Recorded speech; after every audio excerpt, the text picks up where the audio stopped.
peeps, everybody knows about the big R&B singer, Betty Wright. So recently, PREE is caught up with her in the gospel corner to find out what's her connection to gospel music and how she managed to get into R&B.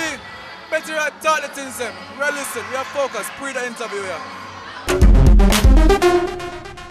You began your career in a gospel group called the Echoes of Joy. Talk to us about that. Yes. Well, when I was born, I was the seventh child of seven. And my mother was the only musician. She played the guitar, and they were already established. So it was just one more voice. It wasn't like a big choice, but I'd begun recording with them as soon as I could talk. And the churches, the halls, schools, wherever they would let us sing. We opened for all the famous, the Caravans, the Swanee Quintet, the Swan Silvertones, the Highway QCs, the Hightower Brothers. We opened for Shirley Caesar when she was with the Caravans, and the Mavis Staples when they were the Staples singers. We were always working, you know.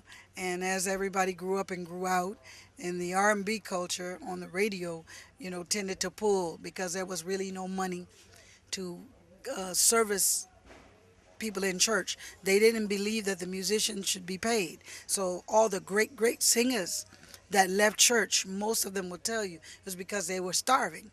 They could not eat because no one would give them any kind of offering or any kind of money to do what they were doing.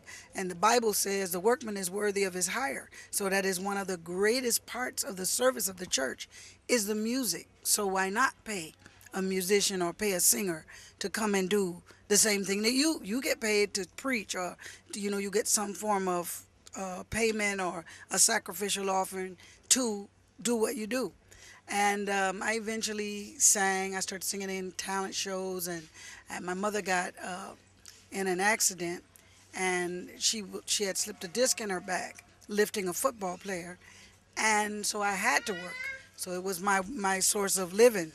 I began to sing, you know, a little song in a nightclub or whatever. But my mother had instilled in me the drinking and the whatever. It just was wrong. So I never did it. And God spared my life. In a few days, I'll be 57. And I still never drink, never smoke, never, you know, did any kind of drugs. Yeah. Right now, peeps, it's that time again for the Rough Rider condoms, safe sex tip for the week, right? So guess who we got this time, man? Laden is all telling you about safe sex. You know Laden from Big Ship? It's Laden.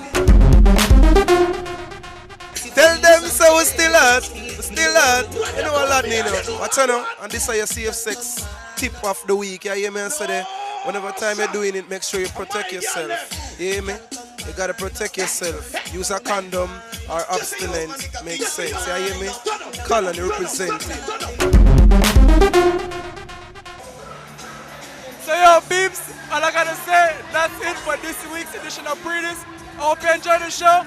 I know the ladies enjoyed the party, and I'm enjoying the ladies. So, on behalf of the PREE team, who are very hardworking and productive, I want to wish you a belated Merry Christmas. Go on PREE, follow us on Twitter, The PREE Show, and like our page on Facebook. Go on PREE. Big up, Merry Christmas, Happy Holidays. We love you.